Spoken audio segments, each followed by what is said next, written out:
Some people are noticing new skin issues as a result of wearing a mask all day and dry skin, also with all that frequent hand washing we're doing. Board certified dermatologist Dr. Tess Mauricio joins us to share tips on how to keep our skin happy. Welcome, Dr. Tess. How are you doing? Hello, Aubrey. I'm wearing my mask here, and we're definitely seeing a lot of issues because now we are constantly wearing masks, and it's a good thing for health, but it's really, wreaking havoc on our skin. That's right. We are all wearing masks. Hopefully everybody's doing this. And we're also spending more time washing our hands. What are some of the skin conditions that you're seeing now because of COVID-19? Well, acne mechanica, and that's, now termed maskne, is very common. There's a lot of perioral dermatitis, there's allergic dermatitis. And so people are really noticing bumps and irritation, redness around the area that's covered by the mask. And also, like you said, washing the hands a lot. There's a lot of dryness. There's even, more eczema now that we're seeing. Oh, wow. So when we talk about our face and our cloth mask, like the one you have, what's the way that we can prevent some of this irritation? Is it just washing it frequently?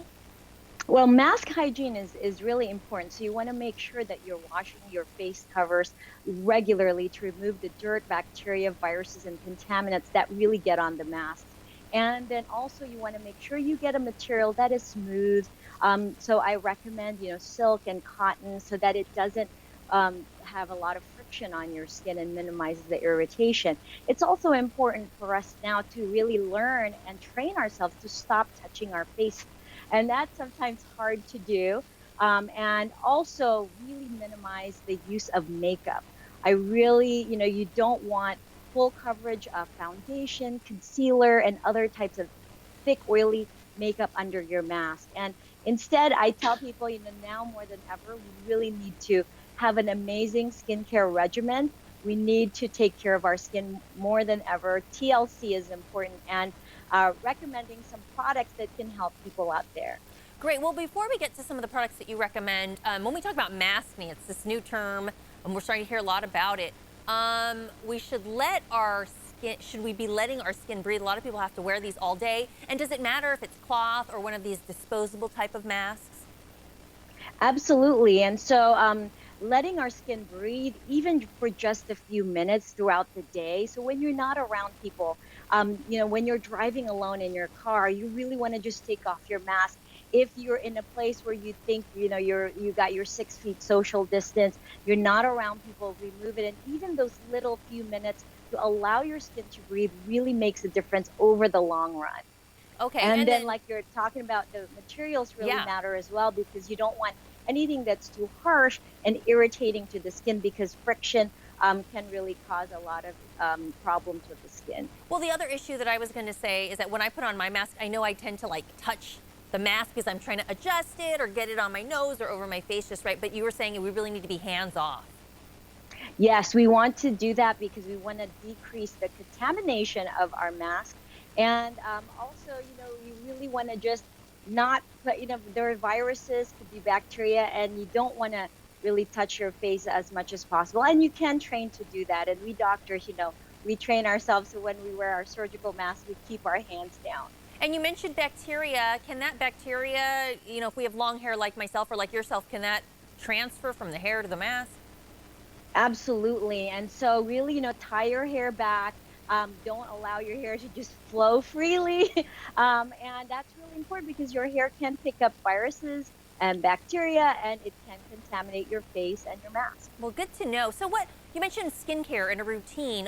What do you recommend? What tips do you have so we can prevent any of these skin issues we've been discussing?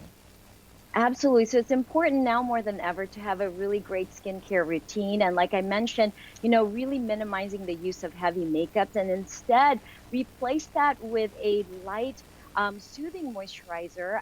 I like the number 7 Protect and Perfect Intense Advanced Day Serum. This one, Yeah, and I I have it like it here because too. cool. It's multitasking.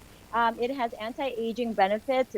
It's a light moisturizer, even for those who are acne prone, like myself. And then it has SPF 30, and we dermatologists love that. And then, of course, cleansing. All of that dirt, grime, and sometimes, perspiration underneath the skin builds up. And if you do have to wear makeup like you do at work, that leads to buildup, and you really want to try to remove that. And I really like the Proactive Plus.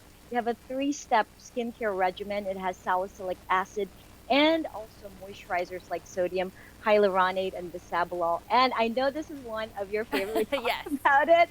Yes, Soap and Glory, face soap and I clarity, have it right vitamin here. C face wash. I love it because it's like an all-in-one. It's lightly exfoliating, has tiny beads, has that amazing smell, and it has vitamin C Yes, and I antioxidants, and definitely we all feel, love that. yes, and like I was telling you, I feel so clean when I use it. And we've run out of time, but you have some great tips. I want to thank you for joining us. Thank you so much. You can get more of her skin tips at mbeautyclinic.com.